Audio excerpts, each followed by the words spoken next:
Bonsoir à tous, vous êtes dans votre émission Sport 10 qui traite l'information sportive avec des invités sur le plateau comme d'habitude, comme c'est le cas d'ailleurs aujourd'hui, avec Christian Forbin, le président de la Ligue guadeloupéenne de tennis. Bonsoir Christian Forbin. Bonsoir. Nous parlerons de quoi? Eh bien, nous parlerons du tournoi international féminin ITF du Gosier, et vous organisez dimanche prochain tout simplement la finale. Tout à fait. Tout à fait. On y reviendra d'ici quelques mois. Voilà, la dernière ligne date.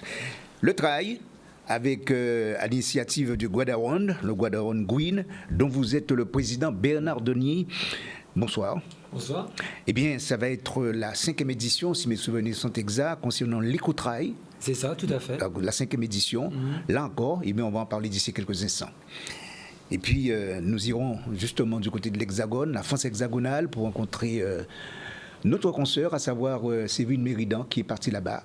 Et vous allez voir, c'est un sujet très, très intéressant qu'elle va nous narrer d'ici quelques instants. D'abord, le tennis. Nous, voilà, dans la dernière ligne droite, Christian Forbin, l'ITF, le tournoi international féminin que vous allez organiser, évidemment, ce week-end. D'abord, c'est quelle édition ? Alors, c'est en fait, nous avons l'habitude d'organiser des manifestations internationales. Mais là, nous organisons pour la première fois sur le centre de Ligue un tournoi international féminin. C'est l'Open Région Guadeloupe.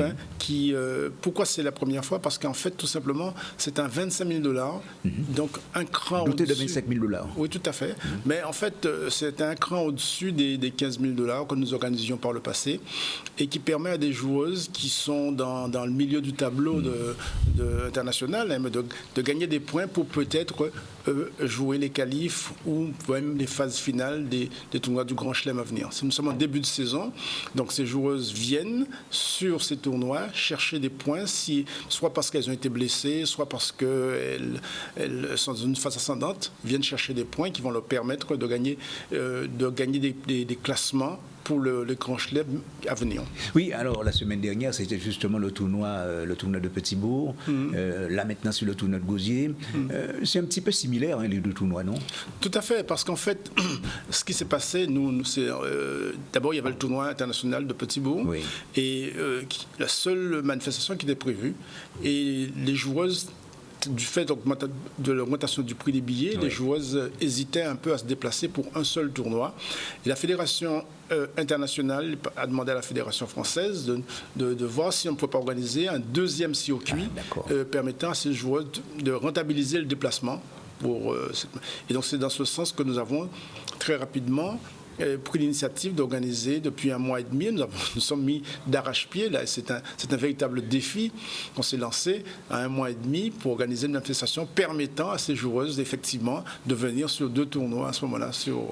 Voilà. Donc en fait, nous avons des joueuses qui ont certes joué à Petit-Bourg, mais aussi qui sont actuellement chez nous là. Ah oui, c'est-à-dire, c'est certes, ils ont évolué à Petit-Bourg, et puis elles viennent directement chez vous. Tout à fait, tout à fait. Voilà. C'est une première, ça, parce qu'habituellement, elles repartent quand même. Mais oui, mais c'est dans l'intérêt actuellement, au niveau de la Fédération française, effectivement, on s'est rendu compte qu'il y avait des tournois, mais qui étaient très étalés, très dans le temps, et donc créer des circuits de tournois, d'une part, économiquement, c'est un nouveau modèle économique, d'une part, et d'autre part, ça permet à des joueurs, effectivement, de rentabiliser leur déplacement. Parce que ce sont des joueuses qui sont dans le milieu de tableau, qui n'ont pas forcément des sponsors, qui n'ont pas forcément... Et c'est la famille qui intervient, et ce sont des joueuses qui sont en train de chercher des points pour monter au classement. Et donc là, du coup, elles sont seules, elles prennent tout en charge, le déplacement, l'hébergement, la nourriture, etc. Et donc, c'est vrai que créer un circuit de tournoi dans une même région, c'est quelque chose de bénéfique pour elles. Alors, Christian Forbin, quel est l'état, c'est une question, quel est l'état actuelle de la Ligue guadeloupéenne de tennis? Ben, je veux dire que la Ligue se porte bien. Ouais. Puisque, en termes de licenciés, combien? Alors, d'abord, nous avions atteint un chiffre record pendant le Covid. Curieusement, pendant le Covid, nous avions 5400 licenciés. Ah, ouais.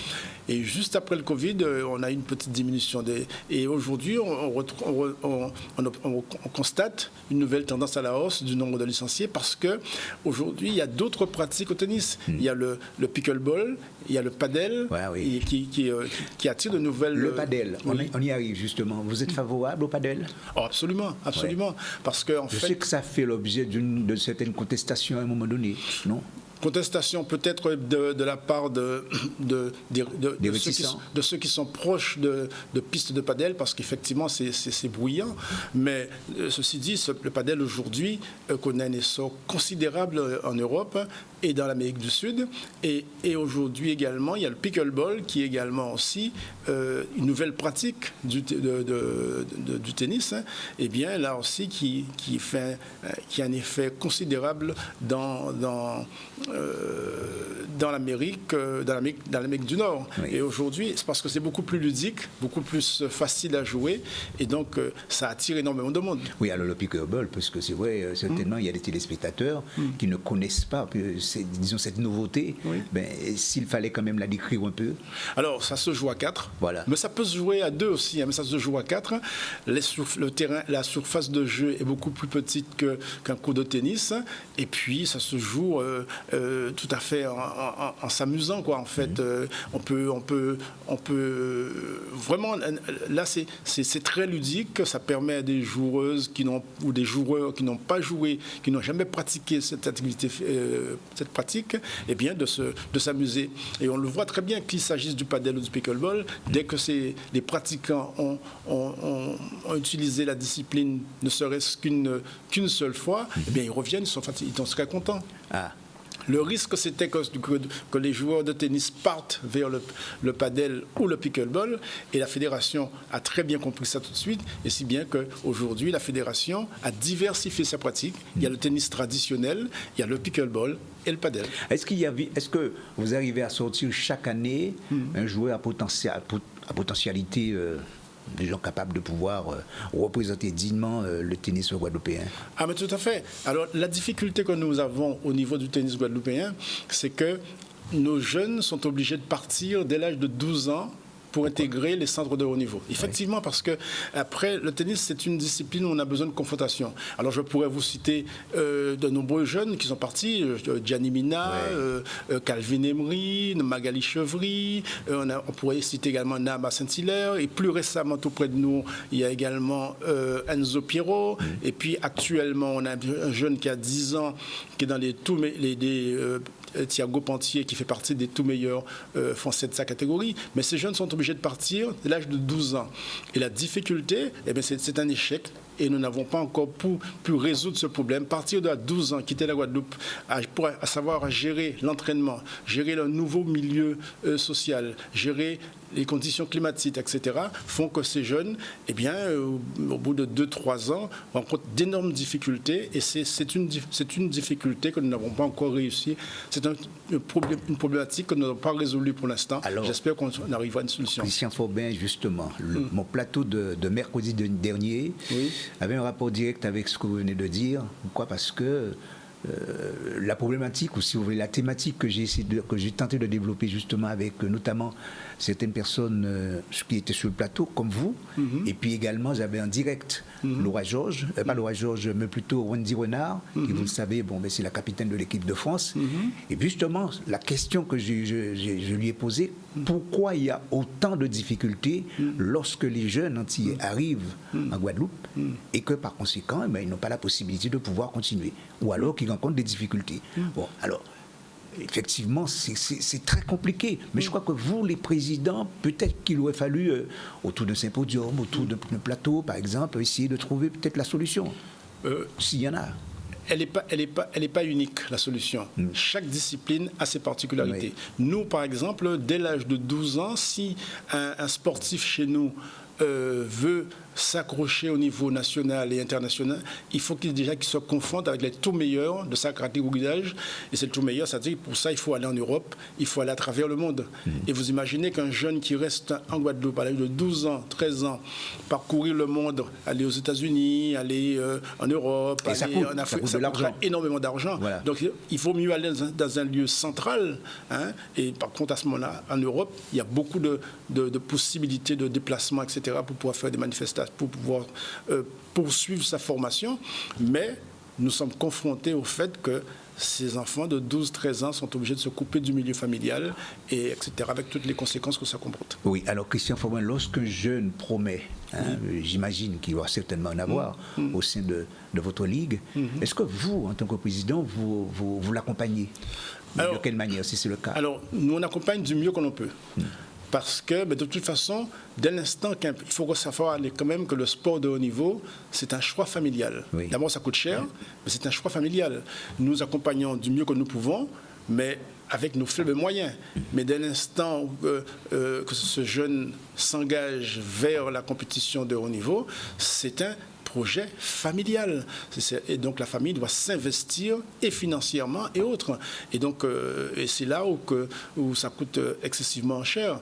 Donc oui, nous faisons ce que nous pouvons, mais malgré tout, et les parents ne doivent pas s'attendre à ce que ce soit la ligue ou la fédération. La fédération elle-même, qui est une puissante fédération, qui est une fédération qui est quand même assez riche, eh bien, elle accompagne jusqu'à l'âge de 18 ans. Et à partir de 18 ans, eh bien, ce jeune doit se prendre en charge. Ça devient une entreprise familiale il faut prendre un coach, il faut prendre un entraîneur physique, un préparateur physique, il faut prendre un staff médical et autres.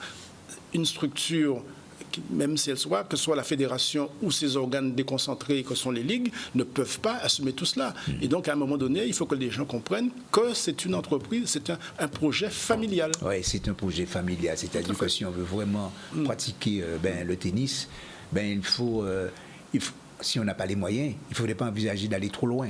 Le sport de haut niveau, d'une manière générale, qu'il s'agisse du tennis, qu'il s'agisse de... Quelle que soit la discipline. Le sport de haut niveau coûte très cher. Ouais. Ça, il faut que les gens le comprennent. Le sport de haut niveau coûte très cher. Ouais. Et que ce n'est pas donné à tout le monde. Absolument. Voilà. C'est vrai. Restez avec nous, Christian Forbet. On va parler maintenant du trail. Avec justement Bernard Denis. Vous êtes venu justement pour parler d'ailleurs de cette compétition qui va avoir lieu du côté de Sainte-Rose. On est bien d'accord? C'est ça. Voilà. Alors, donnez-nous des informations relatives justement à cette discipline. Alors le trail, comme la plupart des gens le connaissent, c'est une pratique de course en montagne en fait. Oui. De course en forêt, c'est un peu à l'inverse de la course route et la course hors piste, même si c'est très très complémentaire. Donc c'est une pratique de course à pied dans nos sentiers magnifiques de Guadeloupe, à la fois du littoral et de montagne. D'accord. Alors, 5e édition, je le disais, il y a eu la 4e l'année dernière. 5e édition, qu'est-ce que vous nous promettez pour cette 5e édition? Que du bonheur. Je l'imagine. Donc alors déjà, on est loin des $25 000, nous. Mais c'est pas l'objectif du tout, même si peut-être qu'un jour, on ne sait jamais.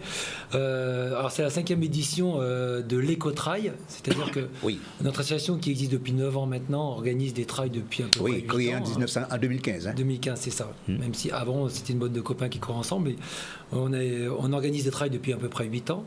Et puis petit à petit, on a développé notre fibre qui est le côté green et développement durable, d'où le nom Éco-Trail, où on se met un point d'honneur à organiser, en tout cas à essayer d'organiser un trail zéro déchet, où on limite fortement, voire totalement les déchets, à part les déchets alimentaires, sur ce trail-là. Donc du coup, derrière, c'est toute une démarche qu'on met en place. On essaie de mobiliser les coureurs et les organisateurs à travers le comité de trail, qui regroupe toutes les organisations de trail de Guadeloupe. Parce qu'il faut savoir qu'on est à la 5e édition de notre Éco-Trail, mais on participe aussi au Challenge des trails. Oui. Où il y a une course à peu près tous les 15 jours ou 3 semaines.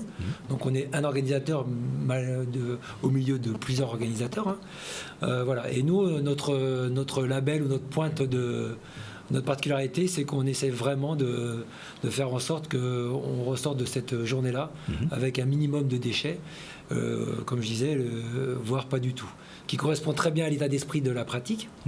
Donc ça veut dire derrière, pas de plastique, les gens viennent avec leur EcoCup, au ravito c'est que des produits locaux, on valorise fortement le covoiturage pour venir à notre manifestation, consommation uniquement de fruits locaux, de la communication uniquement numérique, et on imprime très peu, voire pas du tout de papier. Enfin voilà, on essaye de toucher un peu tous les domaines de l'organisation d'une manifestation. Alors on peut peut-être se poser la question, pourquoi Sainte-Rose? Est-ce que c'est véritablement votre terrain de prédilection?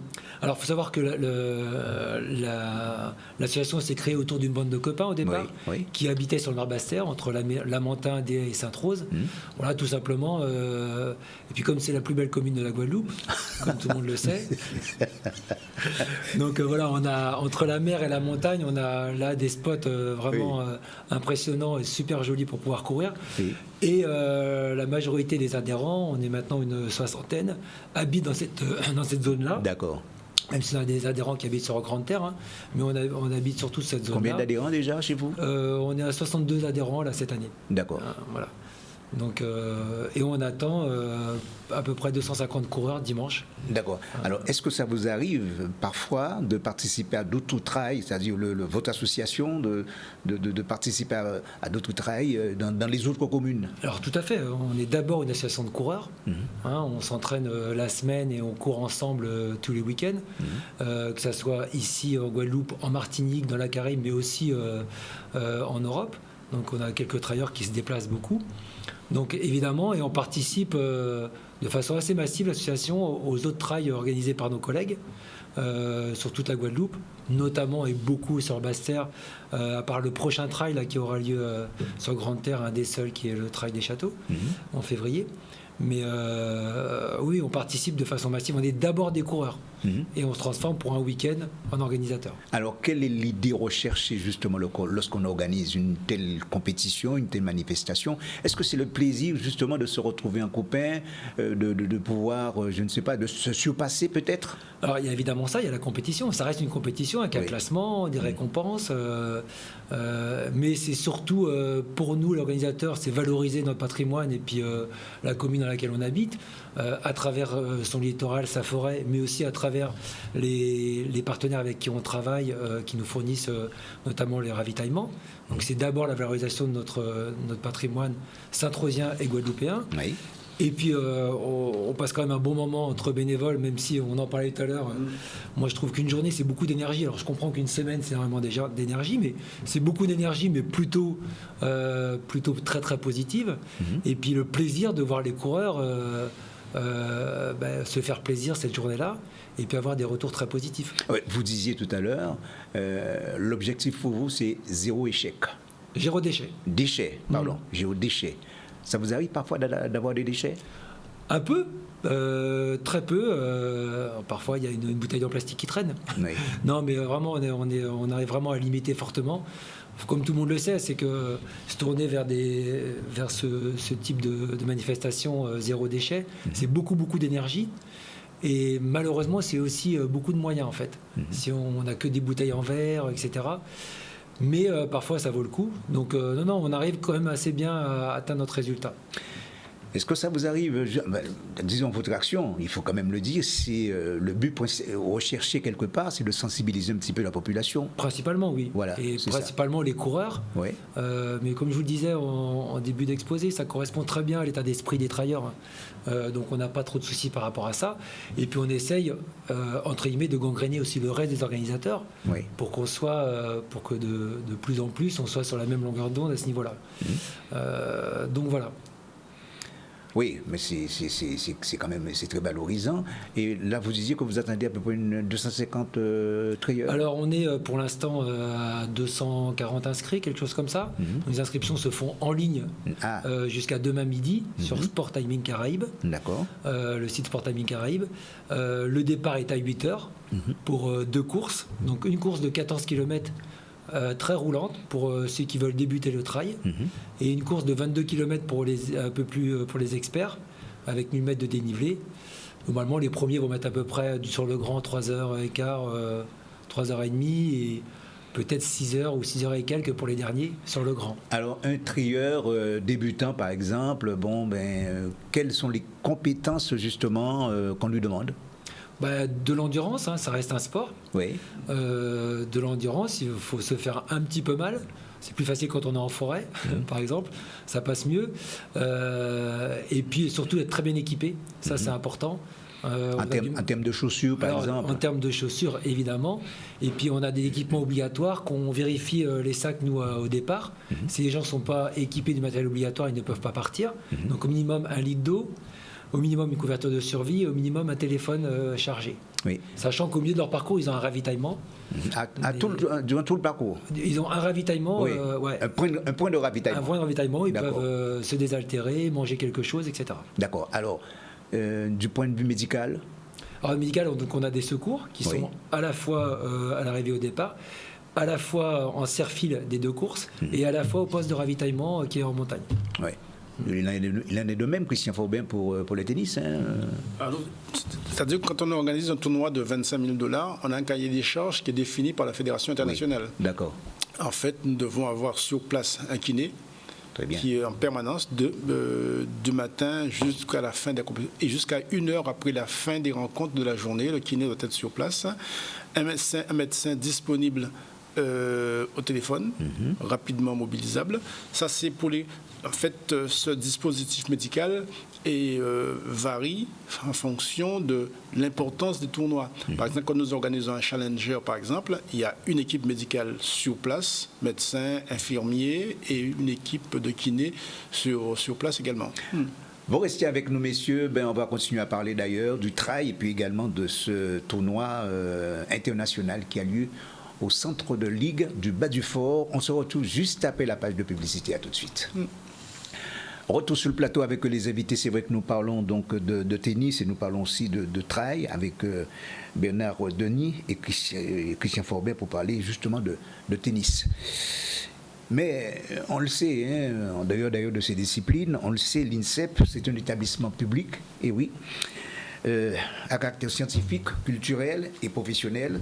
Son rôle, offrir aux sportifs, bien entendu, de haut niveau, un accompagnement personnalisé en termes de formation scolaire et universitaire.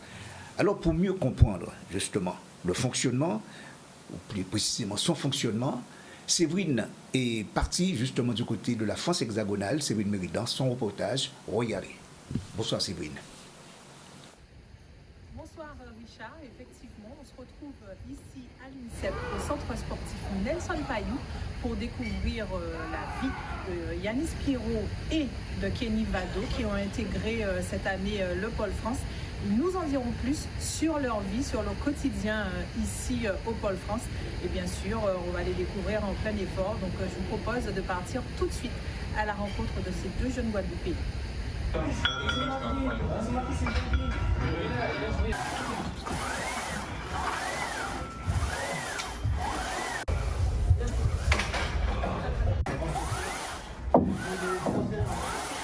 Yanis, dis-nous tout. Tu as démarré l'INSEP cette année, sur cette saison en tout cas. Donc livre-nous ton sentiment depuis ton arrivée jusqu'à aujourd'hui. Comment les choses se sont passées pour toi? Oui, je suis arrivé fin août à l'INSEP. On a commencé les entraînements directement assez vite pour se préparer à la saison qui nous attendait. Là, on a joué 12 matchs au total, sans compter le premier match amical. On a perdu 4 matchs sur les 12. Et là, du coup, ça fait qu'on est en poule haute. On joue en U18 élite. Et du coup, voilà. Le niveau, il est assez élevé, vraiment. Physiquement, au début, c'était dur. Mais là, avec toute la muscle qu'on fait et tout, j'arrive à me sortir un peu mieux. Physiquement, ça va beaucoup mieux par rapport au début d'année. Mais là, après, on rentre dans une période dure. C'est l'hiver. Les matchs sont plus intenses, ils arrivent plus fréquemment et en plus il fait froid, ça change vraiment du climat dont j'avais l'habitude toutes les autres années de ma vie et même le niveau, ça me change vraiment des autres années, les années que j'ai pu avoir avant au Pôle Guadeloupe ou bien même encore avant quand j'étais plus jeune et là ça me permet de me rendre compte un peu des contraintes et du niveau que je devrais avoir pour pouvoir évoluer au plus haut niveau. Est-ce que pour toi, justement, c'est quelque chose d'impossible, même si aujourd'hui tu te rends compte, ou bien au contraire, malgré la difficulté, ça t'a encore dans ta tête, ça t'a boosté, ça te permet en tout cas de bien intégrer ton objectif et de pouvoir voir tout ce qu'il y a à faire pour l'atteindre?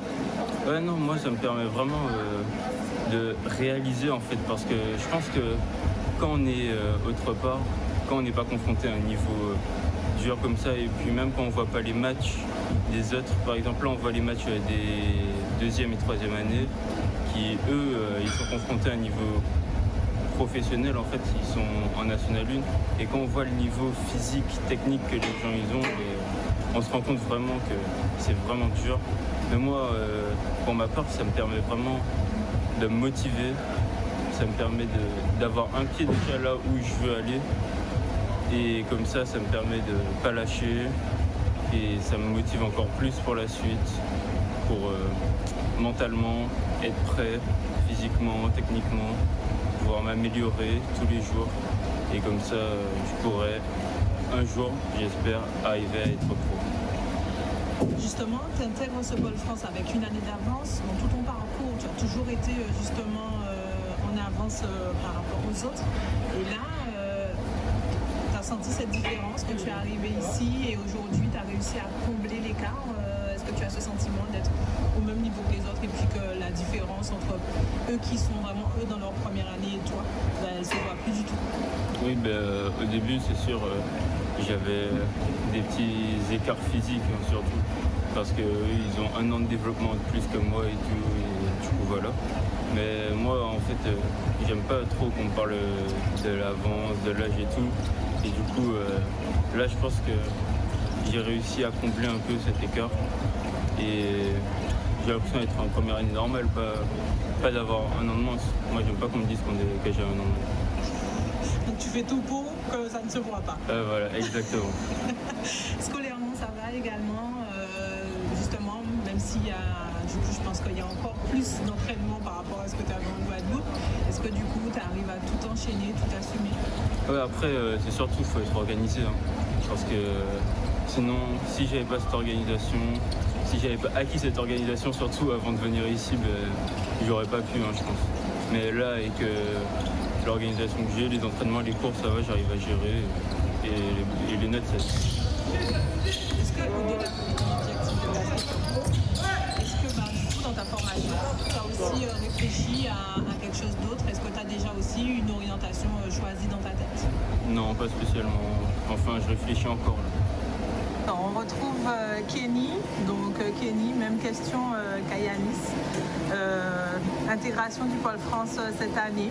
Du coup, raconte-nous, depuis ton arrivée jusqu'à aujourd'hui, comment les choses se passent pour toi? Ça se passe plutôt bien. On a une bonne équipe qui est assez soudée. Du coup, pour l'intégration, ça s'est bien fait, ça fait assez vite et c'était assez agréable. En septembre, on a commencé les entraînements. On a fait plusieurs matchs, on a réussi à aller en poulotte, à se qualifier en poulotte. Et là, on joue sur la deuxième phase. Pour l'instant, on a 2 victoires. Donc, on espère que ça va continuer ainsi. Et on joue contre Le Mans la semaine prochaine, dimanche. Et voilà. Est-ce que ça correspond à ce que tu s'imaginais dans l'organisation, dans la vie de tous les jours, dans le quotidien? Oui, c'est même mieux en fait. C'était vraiment assez surprenant de voir les infrastructures, le personnel, tout ce qui est mis à disposition. Et en fait, tu vois, on avait accès à plein de choses qu'on n'avait plus qu'à demander, utiliser et oser. Voilà. Toi qui, on va dire, a une progression assez rapide et qui arrive justement au Pôle France, pour toi c'est une satisfaction de pouvoir justement intégrer ce Pôle France et aussi du coup de poursuivre ton projet du coup au niveau basket? Oui, c'est une satisfaction et ça me permet de beaucoup travailler dans les meilleures conditions, donc je suis très satisfait de là où je suis et très, très heureux maintenant et j'attends juste la suite. Quand on t'a détecté en Guadeloupe, parce qu'on rappelle, tu avais commencé le basket au Lamentin et après tu avais arrêté? Ouais, j'avais un peu, vu qu'il y avait le confinement, j'avais pas pu vraiment reprendre dans le club puisque le club avait fermé. Du coup, j'ai repris au club cette fois. Tu as repris directement au Krebs, donc là ça a permis de relancer tout le processus de préparation. Tu as pu faire aussi déjà l'équipe de France. Ouais. Ça aussi pour toi ça a été une belle aventure. Oui, l'équipe de France c'était vraiment incroyable, c'était vraiment très bien, c'est une très bonne expérience et c'est assez intéressant de voir on va dire tout le chemin qu'on doit parcourir pour arriver en équipe de France et l'équipe de France.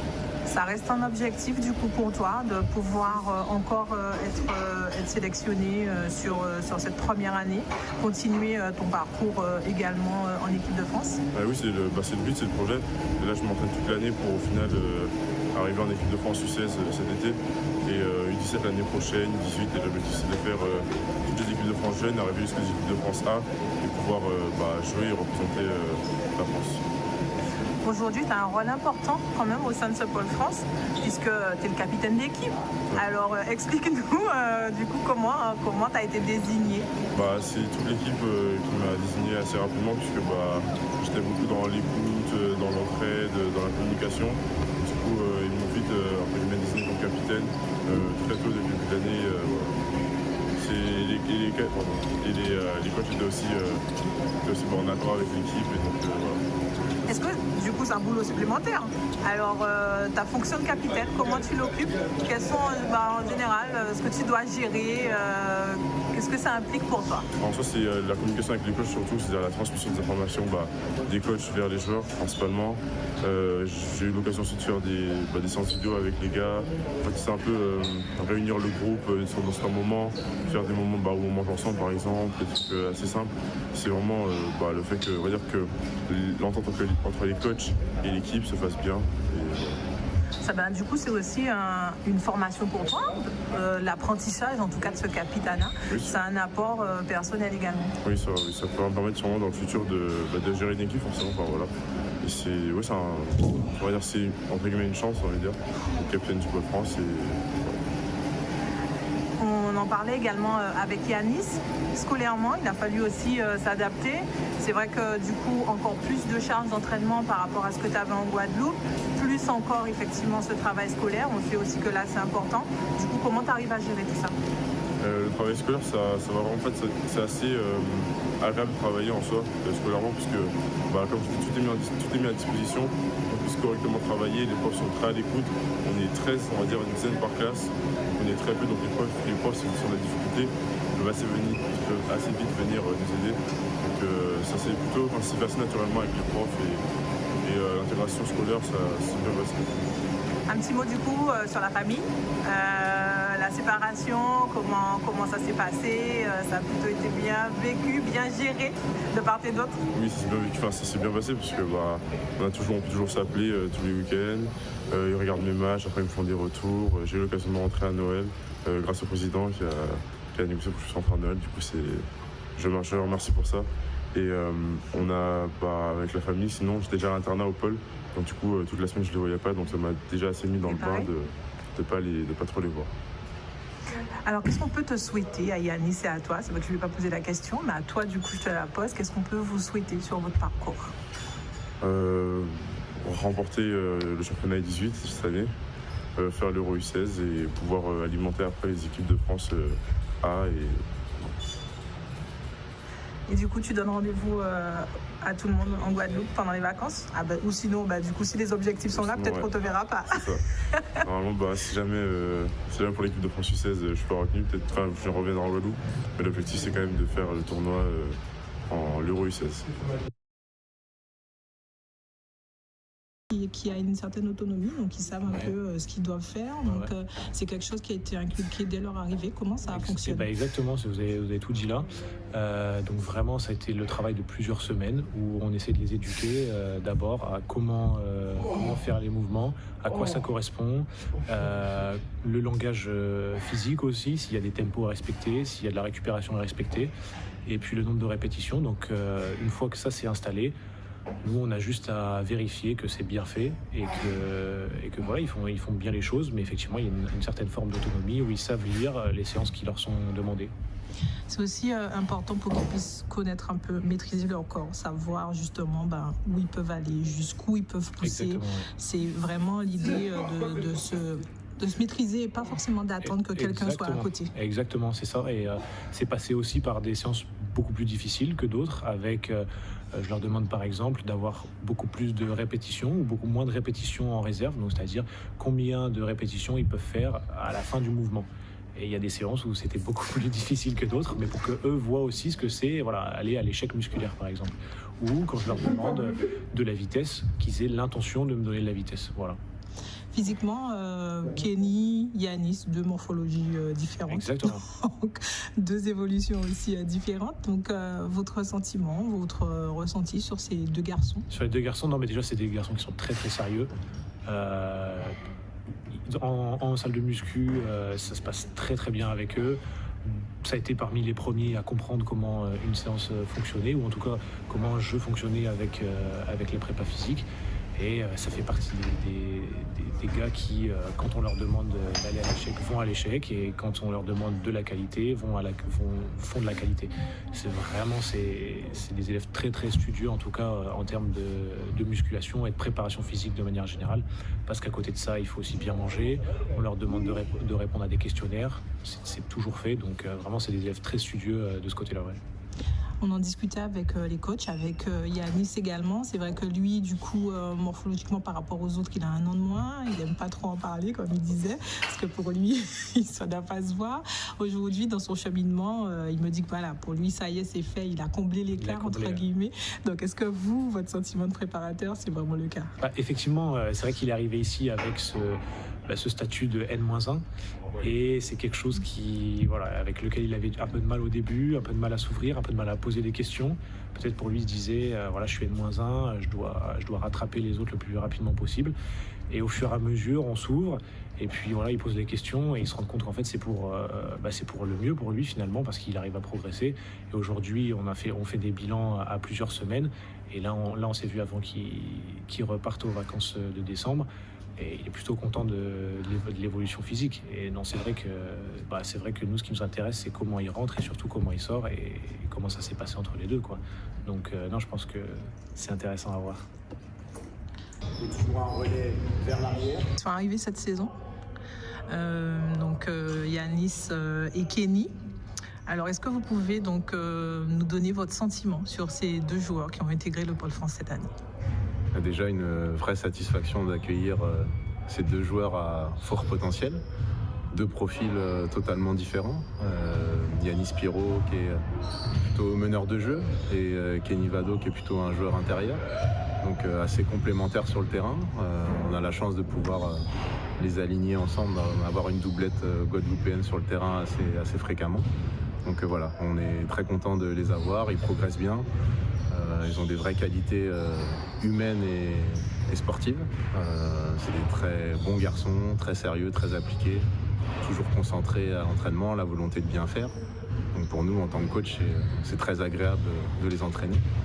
Et puis au niveau basket, c'est des joueurs qui sont amenés à être sur les équipes de France, on l'espère, jeunes et seniors à plus long terme.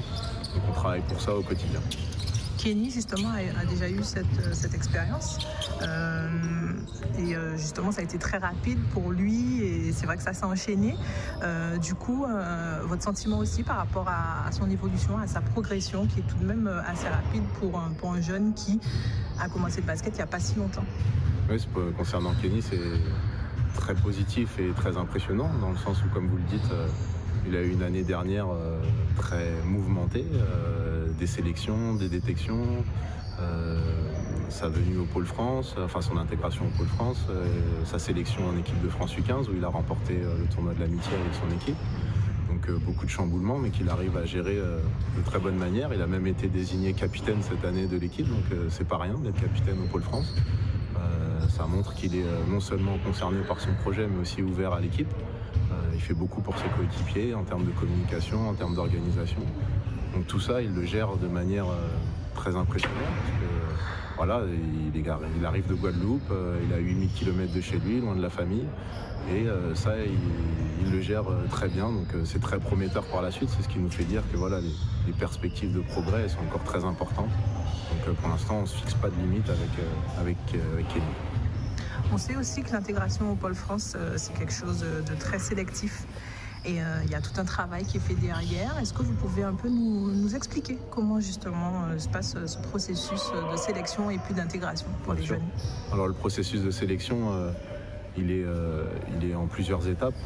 La première et la plus importante, c'est le travail qui est fait au pôle de Guadeloupe avec Philippe Uri, Patrick Cam, en lien avec le président Alexis. Nous, on a beaucoup de contacts avec les entraîneurs du pôle pour connaître l'évolution et les potentiels qui sont en Guadeloupe. Donc on les suit assez régulièrement via leur coach.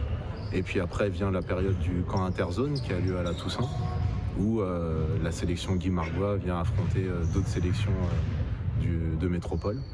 Donc c'est nous, les coachs nationaux, le premier contact qu'on a avec ces joueurs-là, la première vision en présentiel qu'on a avec eux. Donc on donne un premier aperçu des capacités de chacun. Et puis ensuite, il y a la sélection qui se fait au camp national, qui a lieu au mois de décembre, où Kenny et Yanis étaient invités l'année dernière. Où là, on est un peu plus proche d'eux, on peut faire des entretiens individuels, on discute avec eux, on les voit aussi dans le cadre des entraînements, pas uniquement des matchs. Donc on arrive à se faire un aperçu assez global de ce qu'ils sont capables de faire et d'encaisser en termes de charge de travail, la rigueur qu'ils peuvent avoir. Et puis rester toujours en relation avec les coachs du pôle pour savoir comment ils évoluent. Donc voilà, tous ces éléments-là regroupés nous font dire que c'était des joueurs qui avaient le profil pour entrer au pôle France et progresser de la bonne manière pour atteindre leurs objectifs, d'être joueurs professionnels et pour nous de notre côté qu'ils soient des joueurs importants pour les équipes de France à l'avenir. 2. Donc déjà expliquez-nous votre fonctionnement en tant que coach et sur justement cette catégorie sur le Pôle France Cadet. Il faut savoir que c'est la catégorie la plus jeune du Pôle France, donc avec Nicolas, on se met d'accord sur tout ce qu'on doit mettre en place autour de ces garçons-là pour les accompagner un maximum, que ce soit la partie mentale, la partie basket, la partie physique, où il y a plein de choses à mettre en place. Ils sont vraiment très jeunes, notamment pour Yanis qui a un an de moins, où on fait vraiment attention à l'acclimatation. On sait que c'est une réelle difficulté d'arriver, de venir de Guadeloupe ou des Antilles Guyane. Ça met du temps, l'acclimatation elle n'est pas facile. Donc c'est aussi un accompagnement parce qu'on connaît cette difficulté-là pour ces deux garçons-là, pour Yanis et Kenny, où on est un petit peu plus avec eux au quotidien pour qu'ils s'adaptent le plus vite possible. Yanis, justement, dans son parcours où il a toujours été en avance, toujours été toujours 1-2 niveaux au-dessus. C'est vrai que même scolairement aussi, il est en avance. Donc c'est vraiment une grosse gestion. Cette année, il est en première. Donc vraiment, un enfant qu'il faut gérer sur tous les plans. Ça aussi, c'est un aspect, comme vous le soulignez, qui est important et qui est pris en considération pour sa formation. Est-ce que vous avez le sentiment qu'aujourd'hui, malgré tout ça, il arrive à progresser, à avancer et être sur les objectifs que vous vous êtes fixés pour lui? Alors on savait que ça allait être difficile, mais la particularité d'Yanis, c'est que pour son âge, c'est un garçon qui est très très mature, qui est très sérieux et investi. Il a des objectifs qui sont déjà définis dans sa tête et il s'en donne les moyens. Donc j'ai envie de vous dire que c'est même facile avec un garçon comme ça parce qu'il sait où il veut aller. Et lui, l'adaptation, elle a été peut-être un petit peu plus dure physiquement par son gabarit. Il rencontre des gabarits qu'il n'a pas l'habitude de rencontrer, même s'il a toujours eu de l'avance. Donc c'est plus physique que ça a été un petit peu difficile au début, mais surtout le reste, de par son envie forte d'atteindre ses objectifs, il met les choses en place très rapidement, il pose des questions, c'est quelqu'un de curieux. On a l'habitude de faire des retours vidéo de nos performances, c'est le premier à poser des questions, à savoir qu'est-ce que j'ai bien fait, qu'est-ce que j'ai moins bien fait, pour pouvoir l'améliorer. Donc il a aussi facilité son adaptation. Votre sentiment global sur les deux? C'est vrai que le coach disait tout à l'heure, donc l'ambition pour eux c'est d'aller le plus loin possible, des équipes de France et pouvoir entamer leur carrière pro. Votre sentiment par rapport aux deux? Déjà, ce sont deux garçons qui sont très appliqués, très investis et qui comprennent le chemin, en fait, qui comprennent tout ce qu'il faut faire pour pouvoir y arriver. Donc c'est déjà un avantage par rapport à certains qui ont une maturité qui arrive un petit peu plus tard. Donc ils sont sur ces aspects-là, ils sont en avance. Donc le message, c'est qu'ils continuent à faire ça. Nous, on croit beaucoup en eux, ils ont beaucoup de potentiel. Il n'y a pas vraiment de limite. Kenny est capitaine du Pôle France, c'est pas rien. Yanis avec un an d'avance, on voit plus cette histoire d'un an d'avance. Donc ils sont sur le bon chemin. Il faut qu'ils continuent à s'accrocher. Une saison ici, c'est long. Le niveau augmente au fur et à mesure de la saison. Mais pour l'instant, s'ils restent sur la base qu'ils ont là, de travail et de détermination, il n'y a pas beaucoup d'inquiétude à se faire pour eux. Pôle France! Voilà Richard, ainsi s'achève notre rencontre avec Yanis et Kenny, ici donc à l'INSEP, dans leur nouvelle vie. Vous avez vu, ils se portent bien, ils évoluent bien. En tout cas, on leur souhaite beaucoup de courage pour poursuivre leur formation ici à l'INSEP. Et moi, je vous retrouve bien sûr la semaine prochaine à côté de vous pour bien sûr un nouveau rendez-vous dans Sport 10. Merci infiniment Sylvie pour ce sujet complet. C'est vrai que l'INSEP, c'est intéressant, mais il y a du boulot quand même, monsieur. Comme disait le sport de haut niveau, il y a beaucoup de travail. Oui, absolument. En fait, on peut aujourd'hui, encore une fois, je dis que chaque discipline a sa particularité. Nous, dans le tennis, on a le Centre national d'entraînement, qui est le CNE, qui est à Paris, où on a effectivement pratiquement on a pratiquement peu de choses à envier à l'INSEP, mais nos sportifs s'entraînent dans un contexte particulier et puis ça se passe très bien. Et il est possible que d'autres disciplines, effectivement, par le passé, l'athlétisme surtout a beaucoup utilisé l'INSEP et je crois que chaque discipline a sa particularité. C'est vrai, mais sachez tout de même que ce week-end, il y aura d'autres disciplines en dehors d'ailleurs du trail et du tennis, puisqu'il y aura du football. Le football avec la régionale 1, donc ce sera la 17e journée. On va voir l'ensemble des rencontres qui vont se disputer ce week-end, 17e journée, avec le Sirocco qui sera opposé à l'AS Gosier ce soir, 20h30, et ça va se passer au stade de Bémaro. Demain après-midi, à Capestre de Marie-Galante, l'Amicale de Marie-Galante, et qui va recevoir le Sporting, et puis le CIRFA, troisième rencontre donc, ce sera au Moule le 27, donc demain à 20h, au stade du Moule, Sergent Le Moule, et ce sera le CIRFA qui va recevoir donc l'AS Dynamo. Au classement, avant cette 17e journée, le Sporting est en tête avec un total de 48 points. Juste derrière l'AS Gosier, deuxième, 43 points pour le CSM qui est troisième, quatrième le Sirocco, 42 points, puis ferme la marche. La Juventus de Sainte-Anne, 15e, avec un total de 24 points. La Régionale 2, dont ce sera la 15e journée, on va voir l'ensemble des rencontres. En ce qui concerne la pôle A précisément, plutôt mise à jour du calendrier avec la 6e journée, tout à savoir le CAM qui va recevoir le Cygne Noir, donc c'est demain après-midi 15h30 à Capestre-Bello, match reporté entre le Stade Lamantinois et le CSB, et demain après-midi, eh bien, c'est donc le Colonial qui sera opposé à La Roger, à Vieux Habitants, et puis à Sainte-Rose, l'USR, justement, qui sera opposé à la Résistance au classement avant donc la prochaine journée. La Roger est en tête avec un total de 50 points. Deuxième, la Resta, 42. Troisième, le CAM, 39. Et puis ferme la marche, la Résistance avec 12 points. La poule B, précisément, 6e journée, l'Arsenal qui sera opposé au Racing. Et ça va se passer demain après-midi à DM. Le club sport qui va recevoir sur son terrain lunar demain après-midi le Zénith qui sera en déplacement à Anse-Bertrand justement pour affronter la Saint-Aubert.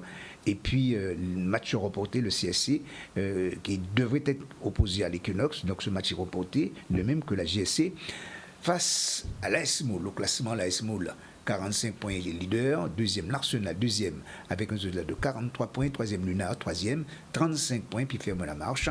Le Zénith de Monalo avec 12 points et qui occupe la 12e place. Le basket, maintenant. pour avoir un petit peu le flyer concernant le basket. Merci Yann. 11e journée senior, avec une rencontre qui s'est disputée déjà entre la CD et le LBC. Victoire en déplacement du LBC 72-44. Rencontre qui s'est disputée mercredi dernier à 20h30 à Fouillol.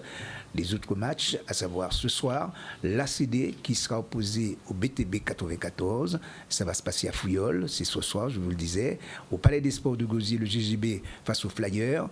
À Petit Canal, 21h Anse-Bertrand face au BMBC. Et puis, match reporté entre l'AS Vatable et le MBC au classement. Le Lamentin Basket Club occupe la première place, 18 points. Deuxième, le Bimao Basket Club, 17. Troisième, ou plutôt 9e. Et la Lanterne Rouge, l'Amical Club d'Arboussier avec un total de 8 points. Chez les dames, donc la rencontre qu'il fallait suivre, justement, c'est entre la MJCA et le Pôle Espoir qui s'est disputé déjà. La MJCA s'était posée 70-39, c'était donc un match en retard, évidemment. Et cette rencontre qui s'est déroulée au CREPS mercredi dernier, sur le terrain du CREPS, je vous le disais. Donc au classement, la MJC est en tête avec 12 points devant le GGB deuxième, 12 points également pour le BMBC. Quatrième, c'est le pôle féminin, avec un total de 9 points, et puis ferme la marche, le Signe Noir, avec un total de 7 points, le Signe Noir qui occupe la 5e place. Un mot de handball, pourquoi pas, puisqu'il y a eu quelques rencontres. Nous n'avons pas le flyer concernant le handball, mais c'est pas grave. Mais sachez tout de même que l'on va disputer ce week-end la 16e journée en ce qui concerne les dames, également la 16e journée en ce qui concerne les hommes. Nous arrivons quasiment au terme de cette émission, mais je voulais quand même vous préciser que la Ligue guadeloupéenne de football organise son assemblée générale ordinaire et ça va se passer dimanche, quasiment à partir de 8h, à la résidence départementale au Gosier, donc l'assemblée générale de la Ligue guadeloupéenne de football. Retour avec vous, messieurs, sur le plateau pour parler encore, justement, eh bien, déjà de ce trail Guadawan. Très rapidement, ça va se passer à Sainte-Rose. À partir de quelle heure ? Alors à Sainte-Rose, rendez-vous, le départ des courses est à 8h, rendez-vous à 7h pour la remise des dossards. Et je vous invite, même pour ceux qui ne veulent pas courir, il y a quand même une petite animation sur l'aire de départ, plage des Amandiers, où il sera possible de se restaurer, comme on voit là l'affiche. Donc ça va durer jusqu'au fin d'après-midi.